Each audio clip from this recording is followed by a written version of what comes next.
Hey everybody, welcome to Fossil Games, and welcome to Age of Empires 2 Definitive Edition. Now this used to be one of my favorite games of all time, and I've gotten back into it in the last, I would say the last few months or so.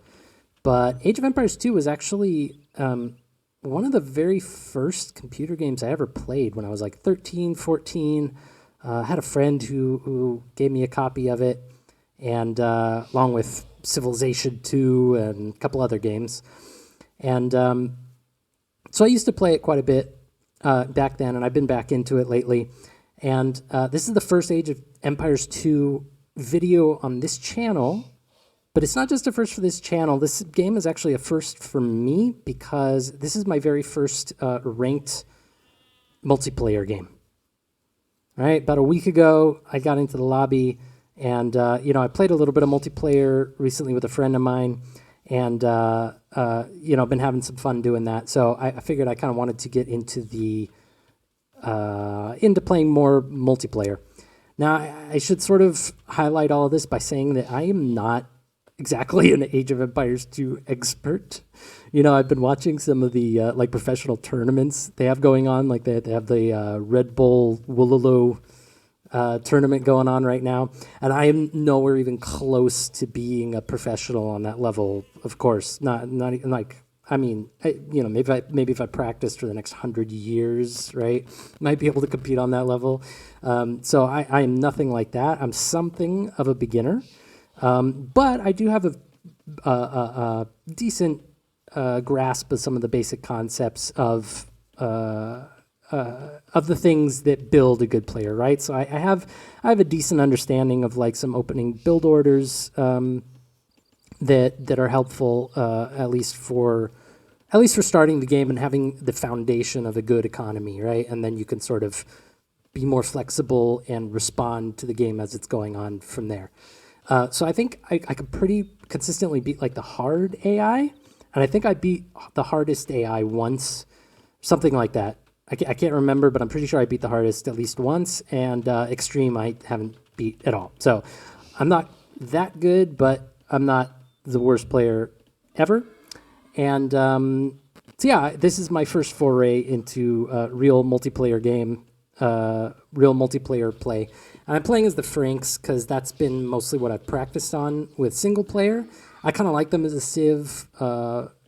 First of all, because they're one of the first civs that come up in the campaigns, right? So I played through the campaign as the Franks, and then wanted to build on skirmish play with them as well. And I like some of their bonuses, gathering the berries quicker, having the strength with the knights and all that kind of stuff. I think that's sort of naturally my style of gameplay to go for anyway. I like the idea of just building up a really effective, efficient economy. They're a really good civilization, I think, to practice the fast castle strategy with. Also because of the berries, and also because as soon as you hit the castle age is when all their military bonuses start coming into play with the knights and everything.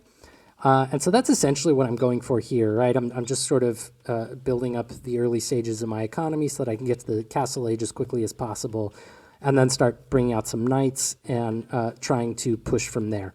Now, I've just discovered my opponent's base. I know nothing about this player. Name is Zinx.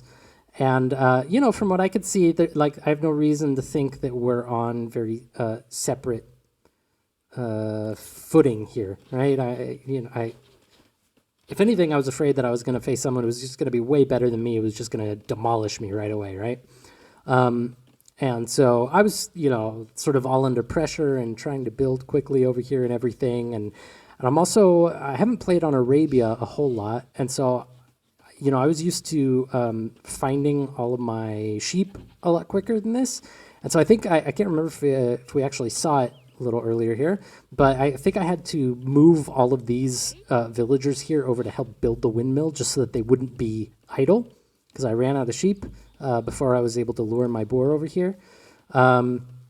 So, there were sort of little mistakes like that I made early on, but for the most part, I was able to have a fairly efficient economy, and you're always your own worst critic, right? You always see the mistakes that you make.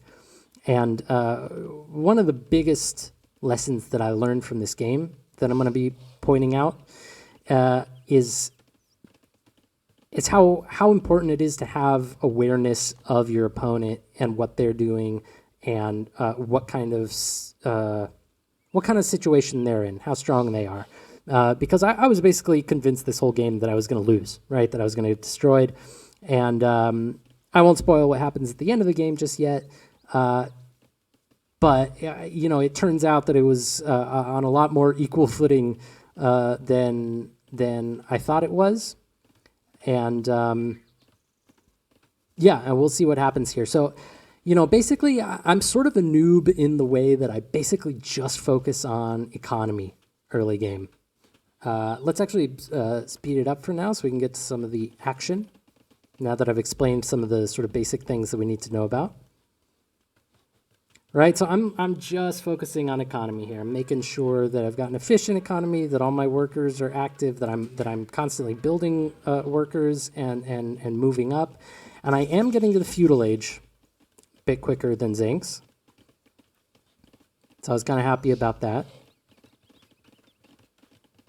So I could tell I was in an okay position, but I also knew that if I was facing a real good player, he was going to be rushing me real soon, and that I might be in trouble, right? So I'm going for my fast castle here, put down the blacksmith, put down the market. I'm going to try to get up as quickly as possible, which, I'm actually doing pretty good here, working towards that. A little short on gold, but I'll be there in just a sec. And then, boom, moving up to castle. And now here's where we can sort of move over to look at Zinx's base and see what he's up to. Now, I didn't realize this till after the game was over, and I watched this recording. But, his scout is over here idle. He doesn't even know where I am. He doesn't even have a view of my base, and I basically run in and out of his base with my scout 2 or 3 times. Right, so I at least know sort of where he is, and I have an idea of some of the buildings he's got here. I can see that he's walled up. He spent a lot of resources making sure that he is protected here. But then you see I just reached the castle age, and he is nowhere near clicking up. Right, he's only got a few farms going. He's got a few military units. But certainly not anything that he could use to really push and do me serious damage. With just a couple of archers like this, if he were to come forward, I could just hide in the town center and he wouldn't be able to do a lot. Besides maybe force a little bit of idle time. But I'm already coming forward with some skirmishers and things. Let's go back over to my view because this is where I'm starting to now make my push. I'm building a forward stable over here. Seeing as I've hit the castle age, I'm planning on pumping out some knights, and I want to have them close by to his base. See, rookie mistake. Just been housed. I'm going to build some more houses over here. But my plan is to build some knights over here, although I'm working on some scout cavalry first. Not sure why I did that. Trying to remember. I can't remember. I've got the gold. I don't know what I was thinking, but the idea was to be able to create some horsemen, to be able to create some knights, and harass him at his base. At the very least, make sure that he stayed within his walls, maybe find a hole somewhere, or even force my way through, pick off a few villagers, something like that. Now, I have a pretty decent view of his base, but I'm enough of a beginner that it's really hard for me to focus on what's going on with my opponent, and to focus on what resources he's got and where they are and where I can push, and all of those sort of strategic elements, right? So I could see that he's got his gold back here, but it didn't even, my strategic thought doesn't even go far enough to go, I can come around here and break into his base and come after his gold. Or I can attack this wood line or anything of the sort like that.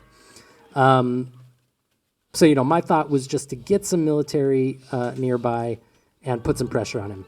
Now, if we look at his point of view, he just now with that scout saw that I'm building a castle here.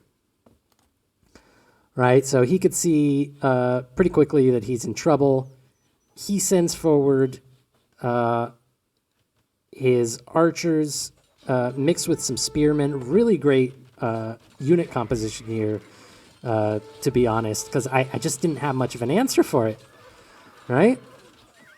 I didn't really have a significant number of knights, and even if I did, they were countered by the spearmen, which I don't know how upgraded they were.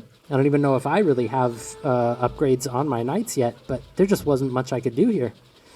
So I actually got mopped up right there, right? And I was like, oh no, I'm in trouble. I was like, that's not good. My sort of main push, my main advance has been thwarted already. All right, so I thought that put me in big trouble. This is my view. And I just didn't have an answer for it. He's sending more spearmen forward, so I couldn't really build... didn't really feel like I could build more horsemen coming out of the stable because they just come out one at a time and basically just get butchered, right? So what's the point in that? So I've turned my attention back towards home. I'm going to boom up, make sure that I've got everything I need, that I would be set to go to the Imperial Age if needs be. So I put down a couple more town centers, busted out all these farms. Yeah, I'm even producing some more skirmishers. I think I called them slingers earlier. My goodness, I've been playing too much Civilization. Put out some skirmishers here, brought out some spearmen of my own, since he had some light cav over here. Now he's upgraded his archers to crossbowmen, so I'm like, oh my goodness, this is not looking that great, right? So I think I'm probably trying to get some of my upgrades for the knights, and I put down some stables here. And the idea is to try to build up a force that, first of all, I get to defend with if he brings this force forward, and then second of all, I could try to make a second push with it. But then I also had enough stone, and the Franks have cheaper castles, and so I was sort of sneaky and just moved one hill over, basically, and put up a castle and a stable over there. Thinking that I'd be able to push from there. Now, he couldn't see me here until he came with the scout, so it was sort of too late. I already had the castle up. I already had some of my throwing axemen, which are great against pikemen and some of the cavalry, some of the infantry units that he's fielded out here. So I was pretty confident in this position that I'd be able to build up and defend myself here. And as you can see, he's not really doing much with this army. He's not pushing. He's basically just taking out a few houses that can be replaced really simply. But here was his attempt to move forward. This was his push. He puts down a castle. I see it coming, and I run up this hill to come after his crossbowmen with my knights, and bring in my reinforcements from up north. And as soon as I got up this hill and surrounded his archers, his crossbowmen, sorry, he didn't really have much of a chance there, and I was able to take out the villagers who were guarding this castle. And then I brought the throwing axemen forward to protect my knights from any pikemen he might send at me. I still got this position here, and I've added a siege workshop over here, and I'm building another castle. The Franks also get cheap castles, so it's kind of a cool strategy to basically surround your opponent with castles, and make him feel the pressure that way, right? And so that's essentially what I did, and then I'm just letting these guys take down this castle altogether, and I'm putting the pressure on him that way. Let's take a look at where he's at. So he still doesn't have like an amazing view of the map. He can't see this position I've got over here with the siege workshop. He doesn't know I'm there. He knows there's a castle here. He knows he's losing his castle here. Looks like he was even coming forward to try to build it some more, knowing that castle was sort of his last. He'd sort of invested a lot in that push already, and having lost that, he felt like he was kind of in a bad spot. And, you could kind of see why now looking at his base. So I didn't realize this was his situation, right? But he's got one town center, lots of farms, which is good. But one town center, I think I was over double his population. And he's pretty limited being sort of stuck right here in his base. And I'm basically just teasing his army right here. I didn't know kind of how big his army was. I couldn't tell. I don't know how to tell exactly when somebody has their upgrades or not. And so I didn't want to take a direct fight against like these pikemen and things. So I'm basically just walking around looking for a way in, right? Looking for some way to put pressure on it to harass him and make use of this army. I knew that I couldn't like completely wipe him out with this army. But I definitely wanted to put some pressure on him. And then I see the camels over here, and I'm like, oh my goodness. I don't really want to fight against camels and spearmen. That's not a very good recipe. So I pull back my troops. Let's go ahead and take a look at everything here. Pull back my troops, realize that this is really the key position that we're going to be fighting over. So I think in a second here, I'm going to try to put down a castle here again, right? And really sort of have him surrounded. And here's where I managed to break into his base. I don't get too far, but I am within his walls, and I have some pikemen back here that they're not exactly in a mass that's large enough to defeat all these guys, but I figured I'd be able to sort of hold them in this little corner here and then get some kills with my throwing axemen. And that's essentially what I was able to do. I was able to defeat this little force that he had here just by forcing them into that corner and then hitting them with the throwing axemen. And now I'm putting down another castle. And, at this point, I think he's sort of in trouble, right? Because I could bring out, I can go up to Imperial Age pretty much whenever I want to. I've definitely got the resources. I've sort of overboomed, right? That's sort of a regular problem I have. I overboom and I just can't even keep up unit production and managing my military fast enough to use all the resources I'm producing. But, I sort of have him in a tough spot here.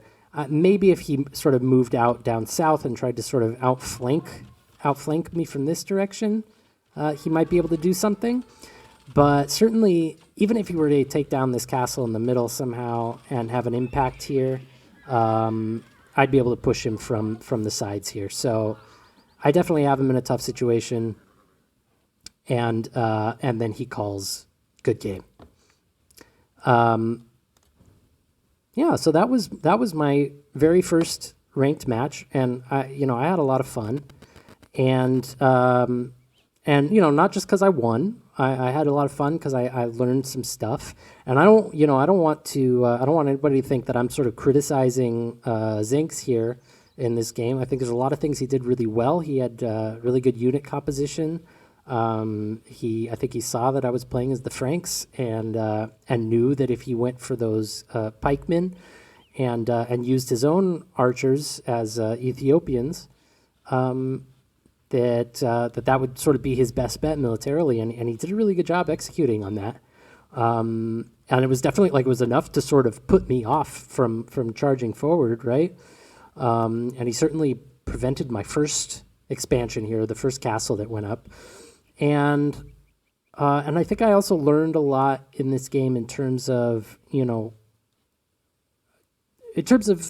fact that I really need to be aware, and I think all new players, I think probably a lot of new players have this issue, is just that it's so hard to manage everything at once. And one of the most important things to do amongst everything is to be aware of your opponent.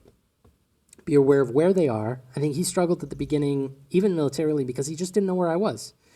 He hadn't scouted my base yet, and I'd scouted his.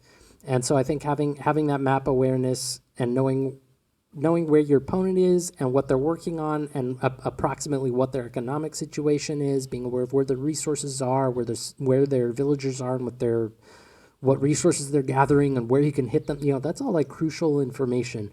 And obviously, like, there's a lot of technical things to work on the game before you can sort of expand your awareness to those things. But I think if I can sort of start to think about those things as I play and make some of the more technical things a bit more automatic, then that'll make me a much better player. So anyway, yeah, I had a lot of fun here. Thank you, Zinx, and maybe I'll play you again in the future at some point. We could see if things have changed at all. I saw in the ranked lobby that I think you have to play 10 games, ranked games, in order to get your ranking. So I think I'm going to try to play through 10 games and share them with you guys here on the channel and see sort of what lessons I've learned, see if I could improve over the course of those 10 games, and then at the end, see what rank I got. And yeah, so hopefully you guys follow me through that journey and enjoy it. Click subscribe if you're looking forward to the next game and seeing what I can do. Did you guys see something? There's probably, I'm sure there's lots of you out there who are way more experienced than me. Maybe you'll stumble across this video if you are. Drop me some tips if you saw something you think I should be doing better, or I could have done a little bit differently. There's lots about this game that I still don't know, especially when it comes to sort of optimal play, right? So definitely leave me tips. I would love to hear about that. And yeah, hope you guys join me for the next part. Have a great day, everybody. Bye-bye.